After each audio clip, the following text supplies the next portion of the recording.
Bonjour tout le monde, j'espère que vous allez super bien et donc on se retrouve aujourd'hui pour vous parler des sorties manga qu'il y a eu au mois de novembre et la seule et unique petit one shot qui est sorti du coup au mois de décembre. Donc du coup je vous retrouve pour le manga news du mois de novembre et du mois de décembre. Donc au mois de novembre j'avais craqué pour 5 nouvelles séries et au mois de décembre du coup il n'y en a eu qu'une et en plus c'était un one shot, donc je vais vous présenter tout ça. Et donc du coup c'est pour ça que le manga news du mois de novembre a un petit peu tardé à arriver. C'est tout simplement parce que j'attendais la sortie du mois de décembre pour pouvoir l'inclure dedans, comme ça au moins je vous présente tout et vous avez tout. Donc du coup voilà, et donc on va commencer tout de suite avec le premier manga. Et donc il s'agit de Iron Hammer Against the Witch de Murata Shinya et de Iyama Daisuke. C'est aux éditions Delcourt Tonkam dans leur collection Young. C'est une série qui sera terminée en 3 tomes et le tome 2 nous paraîtra le 2 janvier 2019, donc c'est très bientôt qu'on va pouvoir avoir la suite. Et donc de quoi nous parle ce petit manga? Alors on est plongé dans une ville qui s'appelle la ville sainte de Sévol, donc en gros voilà, l'église catholique qui pratique encore la chasse aux sorcières. Et donc du coup tous les habitants de cette ville y participent, puisque c'est un moyen pour les habitants de se dévouer et de montrer qu'ils sont avec l'église et tout le soin. Et donc dans tout ça, eh bien, on va découvrir cette sorcière là, donc qui s'appelle Domino, qui est une sorcière inquisitrice, et en fait elle fait un petit peu, on va dire, régner l'ordre entre l'église et les sorcières. Notez bien les guillemets à sorcières, puisque ce sont tout simplement des jeunes filles qui sont enlevées, qui sont torturées, qui subissent des traitements vraiment horribles et inimaginables. Et donc elle arrive, voilà, elle a des petites missions et elle arrive, et suivant le mental de la jeune fille qui a été enlevée, tout ça, elle décide soit de la sauver, soit de la tuer, parce qu'elle ne va pas forcément avoir le choix. Donc du coup voilà, on va suivre les missions de cette petite sorcière dans cette série. Et on va également découvrir une aventure qui va démarrer un petit peu au milieu de ce tome, où c'est que on va la voir avec d'autres sorcières, et elles vont partir pour une mission dont je ne vous dirai pas parce que sinon ça risque de vous spoiler la suite de l'histoire. Mais en tout cas c'est un premier tome que j'ai bien aimé. Donc du coup voilà, ça n'a pas été un coup de cœur ou un truc de ouf comme j'avais eu pour le couvent des damnés, ça n'a strictement rien à voir. Mais j'ai bien aimé, donc voilà, j'attends de savoir la suite. Comme c'est une série en 3 tomes, on verra bien ce que ça va donner. En tout cas, j'aime beaucoup le dessin du mangaka. Donc du coup voilà, je trouve ça très très beau, donc je fais attention à ce que je vous montre, puisque c'est une série tout de même qui est conseillée à partir de 16 ans et plus, puisque il y a énormément de violence, il y a du viol, il y a des tortures assez violentes. Donc du coup voilà, c'est à ne pas mettre entre toutes les mains. Donc du coup voilà, et donc je vous en parlerai sûrement quand le tome 2 sortira. Donc du coup voilà, j'aime vraiment beaucoup les dessins. En plus on découvre des sorcières qui ont toutes un pouvoir un petit peu particulier. Par exemple notre héroïne qu'on suit, Domino, elle a la magie du feu, donc c'est super intéressant. On en a d'autres qui ont d'autres pouvoirs particuliers comme ça. Et elles ont toutes comment dire ça? Elles ont toutes un objet comme ceci.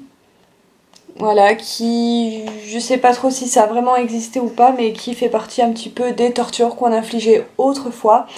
Donc du coup voilà, c'était assez sanglant, ce n'est vraiment pas à mettre entre toutes les mains, je tiens à préciser. Le livre, et d'ailleurs quand vous allez l'acheter en magasin, il est sous blister, vous ne pouvez pas le feuilleter comme ça, ou alors il faut vraiment demander à un vendeur.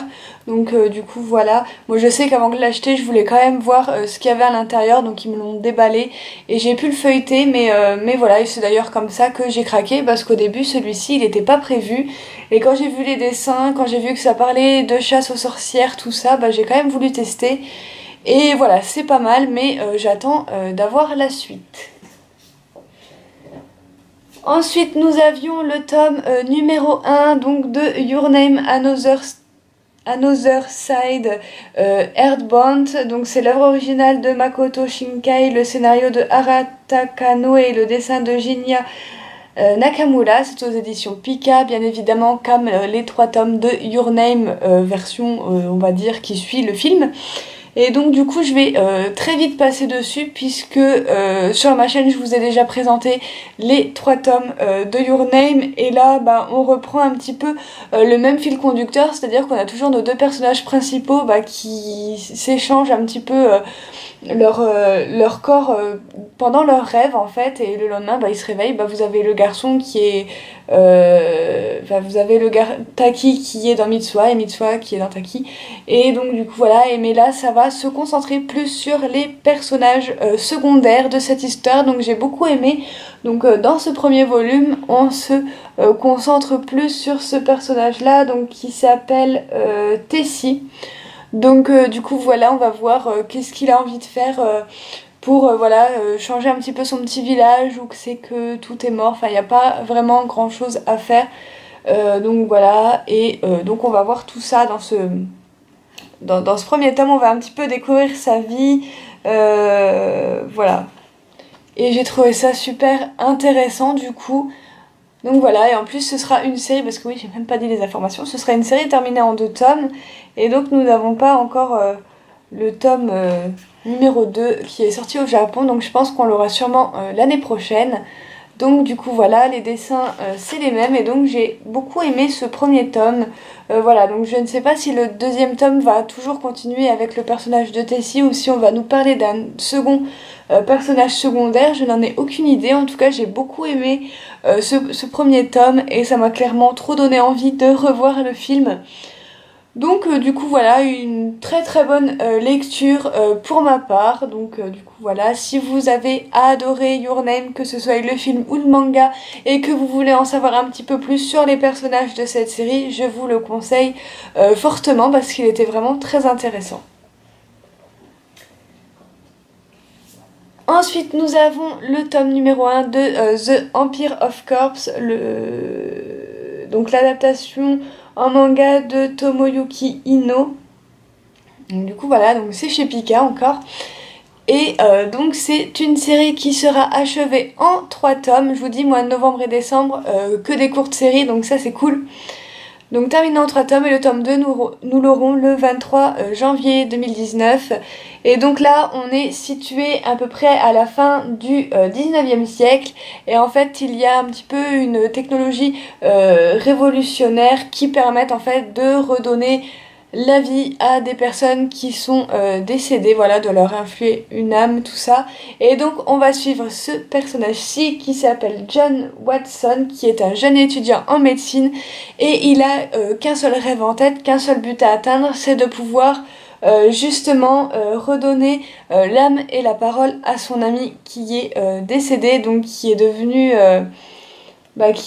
alors je sais plus comment ils appellent ça dans le livre, on va dire entre guillemets un mort-vivant, puisqu'en fait il a été ressuscité, mais en fait c'est pas sa vraie âme qui est dans lui, et il ne parle pratiquement pas. Enfin, il connaît quelques mots, mais c'est pas encore tout à fait ça.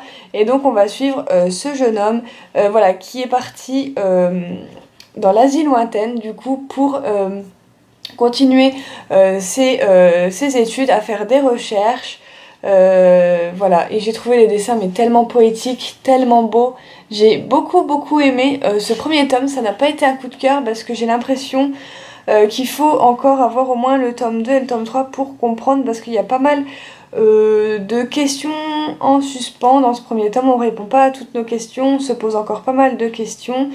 Donc voilà, je vous ai déjà montré cette page là, mais voilà, je l'aime beaucoup. Voilà, on a vraiment des très jolis décors, comme des plans de montagnes, de monts enneigés, tout ça c'est vraiment splendide. Ouais, j'ai eu un énorme coup de cœur par contre pour les dessins. Je vous cherche une autre planche pour vous montrer un petit peu les dessins, mais c'est vraiment super génial. Donc du coup voilà, j'ai pas grand chose à vous dire sur ce premier tome. Pour moi c'est que un tome d'introduction. Donc j'espère que ce sera du bon jusqu'au bout, parce que les séries en 2-3 tomes c'est toujours pas évident de savoir vraiment si ça va être une bonne série ou pas. Donc voilà, j'espère en tout cas que ça va le faire pour celui-là, parce que j'ai vraiment été happée par l'histoire. J'ai vraiment adoré cette histoire, et les dessins sont vraiment splendides. Je vous montre une petite scène d'action vite fait.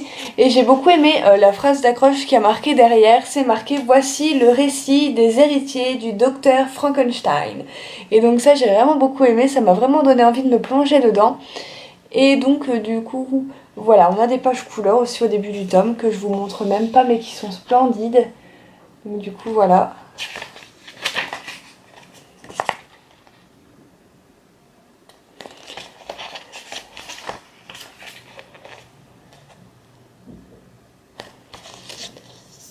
Donc du coup voilà pour celui-ci. Ensuite nous avions un one shot, donc un manga qui se termine tout de suite et qui commence tout de suite aussi. Donc c'est In One's Last Moment dans Kantaro Fukudai, sur des éditions Soleil Manga dans leur collection Seinen. Donc c'est un one shot et ça a été un véritable coup de cœur que j'ai eu pour ce one shot. Donc en fait on va suivre ce personnage ici, donc qui s'appelle Mamoru Kaname, qui a 16 ans, et en fait il a un don assez particulier, ce jeune homme. C'est-à-dire qu'en fait en touchant une personne il arrive à savoir comment et quand elles vont mourir. Et donc du coup en fait il a ce pouvoir depuis qu'il est tout petit, depuis qu'il a 4-5 ans. Et donc du coup il se fait un petit peu surnommer par les autres le dieu de la mort, puisque bien évidemment y a pas mal de rumeurs sur lui.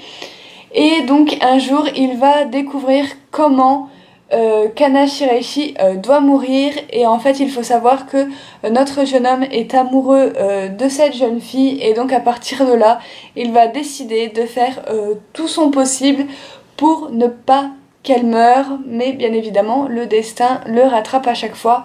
Et donc du coup c'était une tuerie. Franchement, on est happé dans l'histoire de la première page à la dernière page. C'est assez violent, mais on est vraiment happé. Il n'y a pas d'interdiction, il n'y a pas de public averti pour celui-là.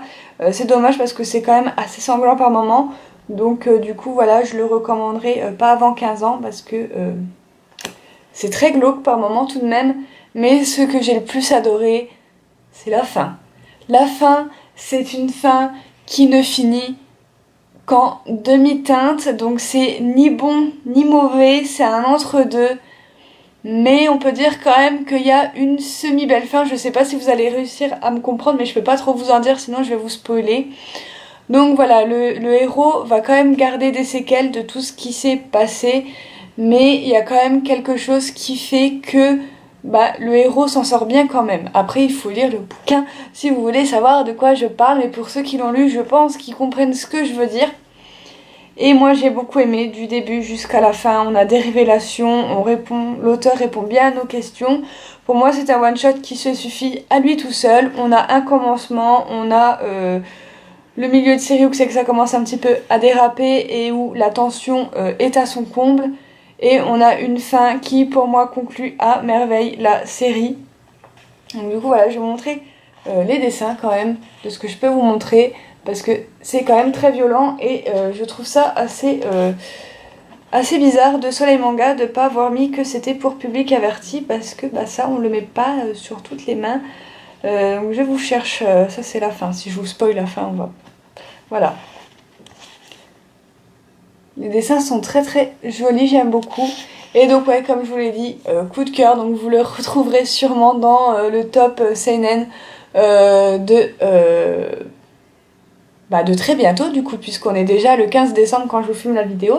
Donc ça va aller très très vite, et oui, vous risquez de le revoir très bientôt du coup.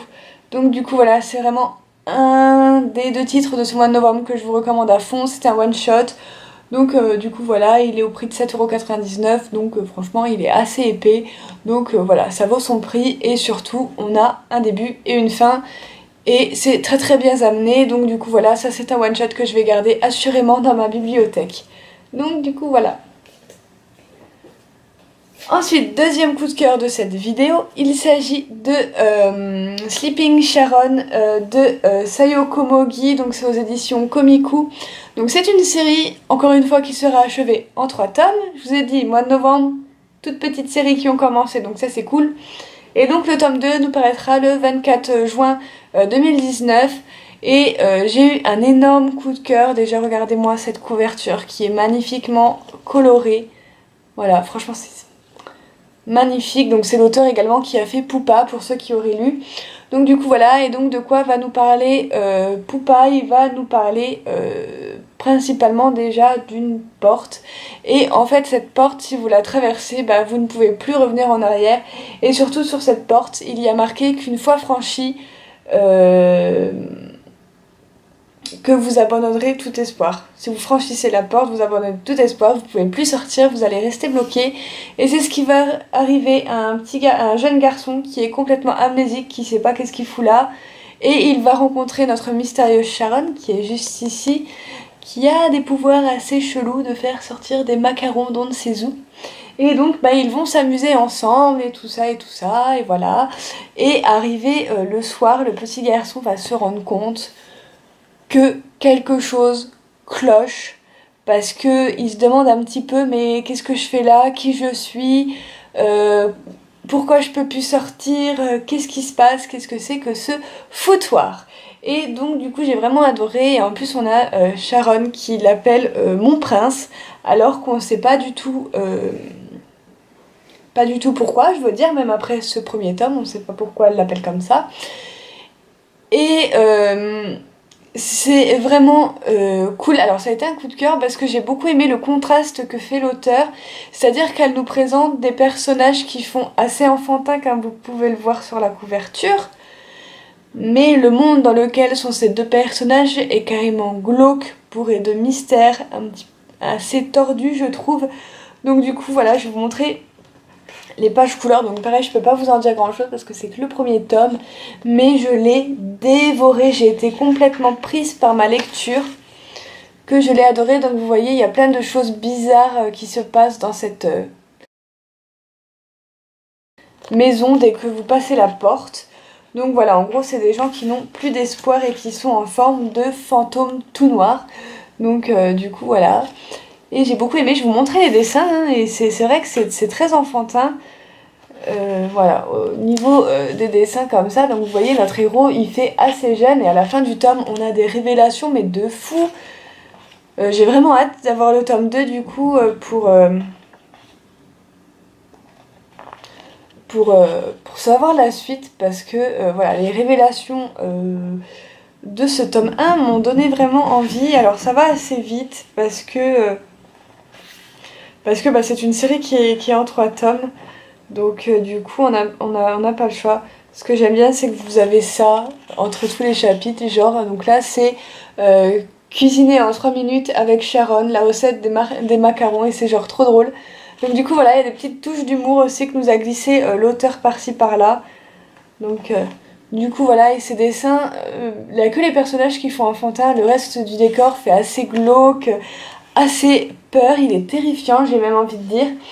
Donc du coup voilà, vraiment j'ai eu un coup de cœur pour les dessins, l'ambiance de ce manga, et donc ça m'a vraiment très donné envie de sortir Poupa du coup de ma palle tout simplement. Donc là par contre ce seront des gros pavés, donc du coup voilà, mais j'ai adoré. Donc celui-ci aussi vous le retrouverez assurément dans le top seinen de cette année parce qu'il a été vraiment génial. Comme je vous l'ai dit, j'étais pris dedans jusqu'au bout. Et donc on va finir avec le dernier manga que j'ai à vous présenter. Et il s'agit du petit one-shot de Par-delà les étoiles de Rie Aluga. Donc c'est la mangaka à qui on doit Perfect World. Donc c'était sans aucun doute que j'allais me procurer son one-shot. Et donc cette histoire va nous parler d'une jeune fille donc, qui est juste ici sur la couverture, qui s'appelle Anna. Et donc elle est en première année d'université, et en fait elle est hantée par un amour, on va dire, qui n'est pas réciproque. Voilà, elle est tombée amoureuse d'un homme, mais cet homme là bah il va se marier.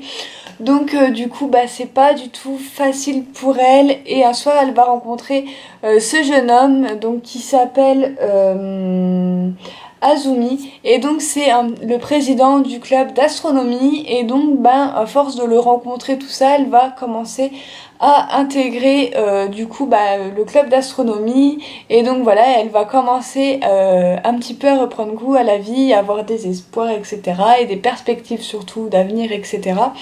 Et donc ça j'ai trouvé vraiment ça très beau, très poétique, voilà voilà de se dire que bah de regarder les étoiles bah tout peut aller mieux. Donc du coup voilà j'ai vraiment beaucoup aimé ce one shot. J'aurais bien aimé pour le coup, contrairement à It's One Moment qui se laisse vraiment lire, et où c'est qu'on a un début et une fin et il n'y a pas forcément de suite. Vu comment ça finit, je vois pas pourquoi il y aurait une suite. Voilà, l'auteur avait décidé de faire un one shot dès le début, mais là on aurait pu avoir, moi j'aurais bien aimé que la série elle fasse genre 3-4 tomes, hein, ça m'aurait pas dérangé, pour avoir un petit peu plus de développement, pour voir un petit peu comment nos héros vont, ce qu'ils vont devenir plus tard, donc du coup voilà, c'est vrai que j'ai été un petit peu déçue de ce niveau là, que ce soit juste un one shot et pas une série un petit peu plus longue. Donc du coup voilà, mais j'ai quand même bien apprécié ma lecture, et donc voilà, c'est assez drôle par moments, c'est très poétique, c'est très bien écrit aussi, j'ai beaucoup aimé. Donc du coup voilà.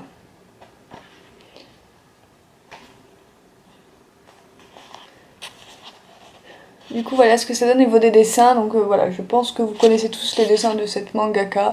Voilà, ça ressemble à Perfect World évidemment. Et donc du coup voilà, j'ai bien aimé ce one shot, mais malheureusement ça n'a pas été un coup de cœur, ça a été une très bonne lecture, j'ai bien aimé. Donc du coup voilà, et c'est tout. Donc voilà tout le monde, j'espère que cette vidéo vous aura plu. Si c'était le cas, n'hésitez pas comme d'habitude à mettre un petit pouce vers le haut. N'hésitez pas à me dire vous ce que vous avez commencé comme nouvelle série au mois de novembre et de décembre. Et sur ce, moi je vous retrouve très bientôt pour une prochaine vidéo. Bye!